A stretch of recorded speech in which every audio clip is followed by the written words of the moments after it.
قال الرسول صلى الله عليه وسلم: ثلاثة جدهن جد وهزلهن جد: النكاح والطلاق والرجعة.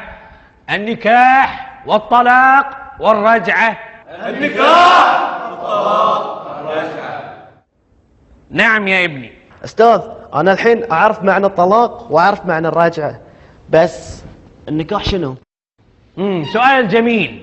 النكاح هو المسمى الشرعي لزواج الرجل بالمرأة. لزواج الرجل بالمرأة. بس أنا أستاذ للحين ما فهمت. يعني أنا أقول لك: يا فلان زوجتك ابنتي، وهو يرد علي ويقول: وأنا قبلت، فتصبح على هذا الأساس زوجته. لا أستاذ ما فهمت. يعني يا جاسم أنا أقول لك: يا جاسم زوجتك ابنتي. وأنا قبلت. قبلت؟ إيه؟ قبلت شنو؟ أتزوج بنتك. زواج بنتي يعني؟ إيه؟ لا لا لا لا يا طلق طلق الحين أقول لك طلق. لا أستاذ بابا مطلق. شنو مو مطلق به؟ أنا كنت أشرح لك الدرس، ما كنت قصدي أن أزوجك بنتي. أستاذ الحين أنا تزوجت بنتك على حسب شرحك لنا، وكل الصبيان في الصف الحين شهود، صح؟ صح. البركة يا جاسم تستاهل. الله يسلمك. منك المال ومن هالعيال. عزيز. ألف الصلاة والسلام عليك يا حبيب الله محمد.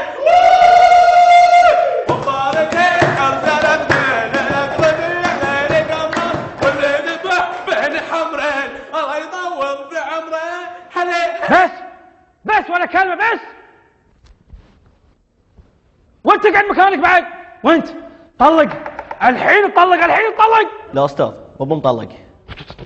طلق زين. سمعوني الحين راح اشرح لكم موضوع الطلاق، وابيكم تركزون في ذي الموضوع، خاصة انت. الواحد اذا بيطلق زوجته لازم يقول لها: يا مريم انت طالق. سمعتوا؟ وراح ابتدي فيك يا جاسم. يلا ريبيت وذ مي.